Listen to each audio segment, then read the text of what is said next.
Assalamualaikum warahmatullahi wabarakatuh. Halo teman-teman, kenalin nama saya Laila Rizky Aristi dengan NIM 2502166116. Saya merupakan mahasiswa PJJ Akuntansi Binus Online Binus University. Video ini saya akan mengenalkan kepada teman-teman apa itu mobile banking dan sebuah cerita singkat mudahnya bertransaksi dengan mobile banking. Silakan ditonton ya teman-teman, check it out. Jadi teman-teman, mobile banking atau biasa disingkat dengan m-banking merupakan transaksi perbankan melalui media handphone, baik dalam bentuk aplikasi m-banking atau aplikasi bawaan operator seluler. Jadi teman-teman, ada cerita nih mengenai transaksi menggunakan mobile banking. Ayo kita lihat sama-sama ya.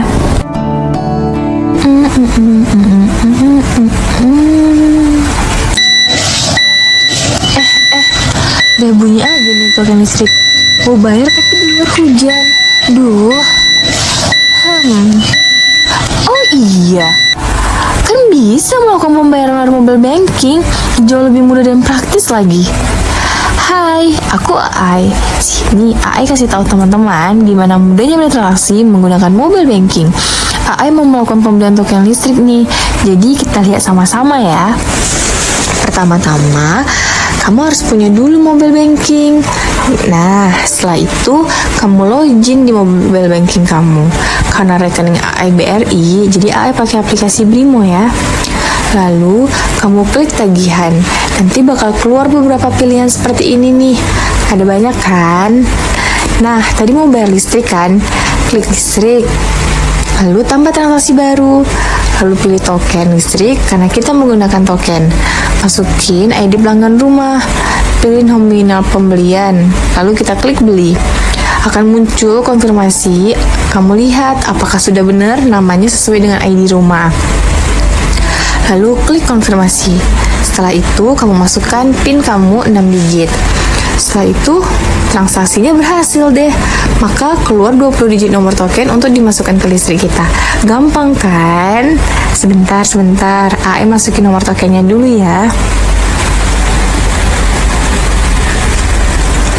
Jadi, mudah bukan membayar listrik dengan mobile banking? Ada juga loh manfaat lain dari mobile banking, diantaranya yaitu pertama, praktis. Kita tidak perlu membawa dan menghitung uang tunai dan aman karena kita menggunakan PIN atau kode rahasia. Yang kedua, transaksi non-finansial dan finansial seperti transfer antar bank, investasi, pembayaran tagihan, top-up e-wallet, dan kemudahan transaksi lainnya. Tidak hanya itu aja teman-teman, AI juga akan memberikan tips agar tetap aman dalam bertransaksi dengan menggunakan mobile banking. Yang pertama, membuat kode akses dan PIN mobile banking yang tidak mudah ditebak orang lain. Jadi kita tidak perlu menggunakan tanggal lahir atau angka yang berurutan. Yang kedua, rahasiakan PIN mobile banking dari siapapun pada saat melakukan transaksi. Bank tidak pernah meminta informasi pribadi seperti kode akses, PIN atau password.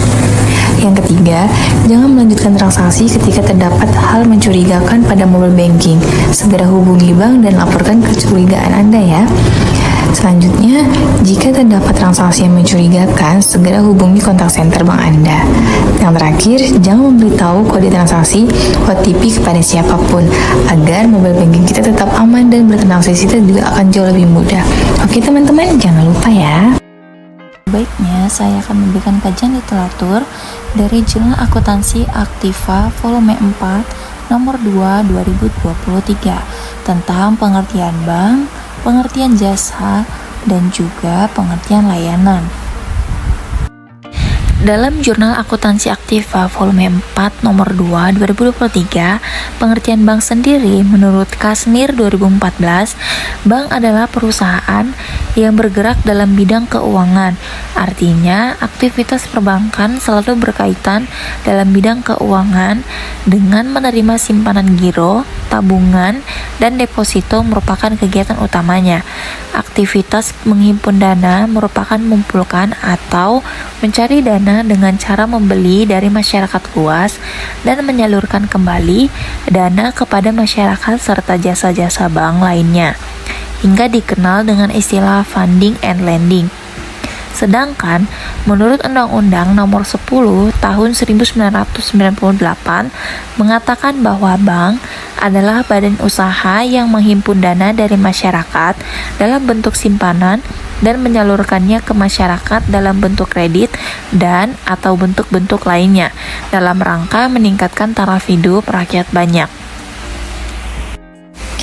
Untuk pengertian jasa sendiri, dalam Jurnal Akuntansi Aktiva volume 4 nomor 2 2023, menurut Karim 2020, jasa merupakan semua aktivitas ekonomi yang hasilnya tidak dalam bentuk fisik atau konstruksi, yang memberikan nilai tambah seperti kenyamanan atau pemecahan masalah yang dihadapi nasabah. Sedangkan Ri Ayu dan Susanto tahun 2021 berpendapat bahwa jasa adalah setiap tindakan atau aktivitas dalam bentuk layanan di mana para pengguna jasa dapat merasakan pelayanan atas jasa yang diberikan oleh pihak bank. Dalam dunia perbankan, jasa adalah bentuk layanan kepada masyarakat dalam melakukan transaksi keuangan dan transaksi non-keuangan. Bank memiliki fungsi yakni menghimpun dan menyalurkan dana, serta memberikan layanan kepada nasabah dalam bentuk jasa dan transaksi, sehingga mempermudah masyarakat dalam memberikan penilaian terhadap bank. Selanjutnya yaitu pengertian layanan. Semakin besarnya sebuah sektor layanan perbankan, maka layanan yang diberikan juga semakin banyak, sehingga diharapkan mampu memberikan layanan yang memuaskan bagi nasabah sehingga dapat bersaing dengan penyedia perbankan lainnya.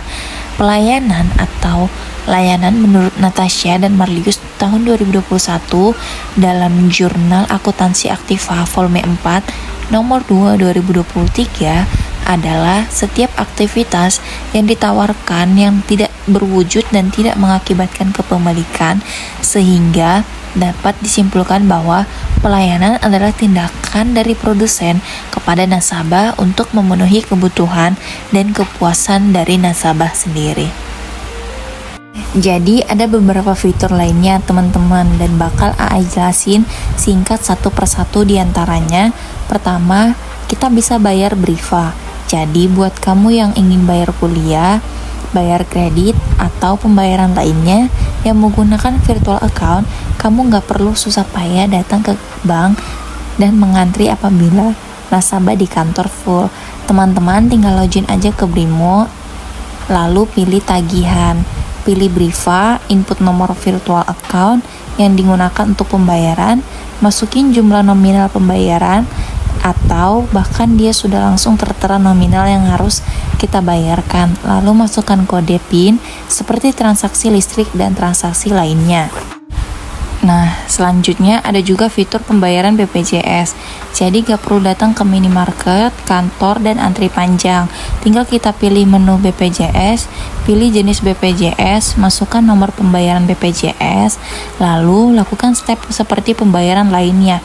Masukkan nominal atau sudah tertera, tinggal kita input PIN Brimo kita. Yang ketiga, selanjutnya ada juga fitur cicilan finance. Buat teman-teman yang mungkin ada melakukan cicilan di beberapa jenis cicilan seperti Vivi, Adira, Indomobile, dan lain sebagainya. Teman-teman bisa melakukan pembayaran di Brimo. Ada banyak jenis cicilan sesuai dengan yang teman-teman gunakan. Nah, untuk teman-teman yang jarang beraktivitas di luar rumah, yang suka belanja online dengan Brimo, mempermudah kita untuk top up e-wallet kita, sehingga pemesanan ojek online, pesan antar makanan, dan belanja jauh lebih mudah dan praktis. Seperti top up ShopeePay, teman-teman hanya perlu input nomor telepon, kemudian jumlah yang ingin diisi pada ShopeePay kita, lalu input PIN mobile banking kita. Mudah sekali kan? Teman-teman suka nggak bawa dompet keluar rumah dan biasanya cashless, butuh uang tunai? Jangan khawatir, mobile banking mempermudah kita untuk transaksi penarikan dan penyetoran tanpa menggunakan kartu debit. Teman-teman klik jalur penarikan, lalu pilih nominal uang yang dibutuhkan, masukkan PIN mobile banking, maka akan keluar 6 digit angka yang kita gunakan di e-channel untuk penarikan. Lalu Masukkan nomor telepon dan transaksi penarikan kita selesai.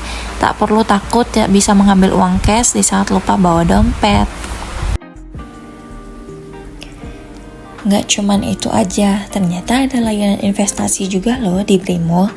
Brimo menawarkan berbagai produk investasi yang sesuai dengan profil risiko dan tujuan investasi kamu, mulai dari reksadana, obligasi, hingga program investasi terkelola secara profesional. Misalnya, kamu tertarik dengan reksadana. Reksadana adalah investasi yang menggabungkan dana dari berbagai investor untuk diinvestasikan dalam berbagai instrumen keuangan seperti saham, obligasi, atau pasar uang. Ini bisa menjadi pilihan yang bagus untuk diverifikasi portofolio kamu dengan risiko yang terkelola dan kamu ingin memulai investasi dalam reksadana. Jadi, ketika kamu tertarik untuk memulai investasi, AI akan memandu kamu melalui prosesnya. Pertama-tama, kita akan menentukan jenis reksadana yang sesuai dengan profil risiko dan tujuan investasi kamu. Kemudian, kamu perlu menyetor dana ke akun Brimo kamu, dan Brimo akan membantu kamu dalam proses pembelian unit reksadana yang dipilih. Tidak hanya itu, ternyata Brimo juga ada catatan keuangan loh. Dengan keuntungan penggunaan Brimo adalah dengan fitur ini, kamu dapat melacak pengeluaran dan pemasukan kamu secara real time, sehingga memudahkan kamu dalam perencanaan keuangan jangka pendek maupun jangka panjang. Dengan menghubungkan catatan keuangan kamu dengan rekening BRI, kamu dapat dengan cepat dan akurat mencatat setiap transaksi yang dilakukan tanpa perlu memasukkan secara manual. Dengan layanan catatan keuangan Brimo ini, manajemen keuangan kamu menjadi lebih efisien dan terorganisir. Mulailah mencatat dan mengelola keuangan kamu dengan mudah hari ini. Dikutip dalam jurnal Universitas Brawijaya, volume 4 nomor 3 Maret 2020 halaman 1003 sampai 1012, di mana judulnya analisis pengalaman pengguna pada aplikasi mobile banking dengan metode UX Curve studi kasus BRI Mobile Banking. Era digital mengubah layanan konvensional menuju digital. Antar bank kini saling berlomba menyuguhkan layanan digital bagi nasabahnya. Salah satunya yaitu Bank BRI. Bank BRI merupakan salah satu bank yang telah menyuguhkan layanan digital bagi nasabahnya. Bank BRI sendiri telah mengeluarkan 2 aplikasi mobile banking, yaitu BRI Mobile Banking dan Brimo. Brimo adalah aplikasi terbaru yang masih dalam tahap pengembangan, di mana feedback dari aplikasi BRI Mobile Banking sangat dibutuhkan untuk membantu pengembangan aplikasi Brimo. Bank BRI sendiri membuat aplikasi untuk membantu memudahkan para nasabah dalam proses transaksi dan mendapatkan nasabah baru.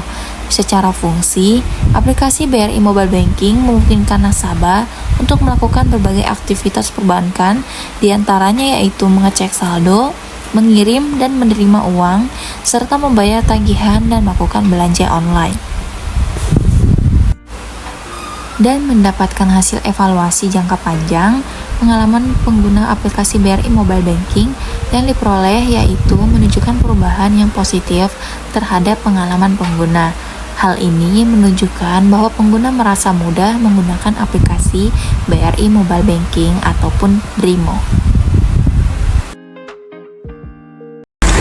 Jadi teman-teman, ayo kita manfaatkan perkembangan teknologi. Gunakan mobile banking untuk mempermudah transaksi keuangan kita dan membuat perencanaan keuangan kita menjadi lebih baik. Sekian tutorial dari AI. See you teman-teman.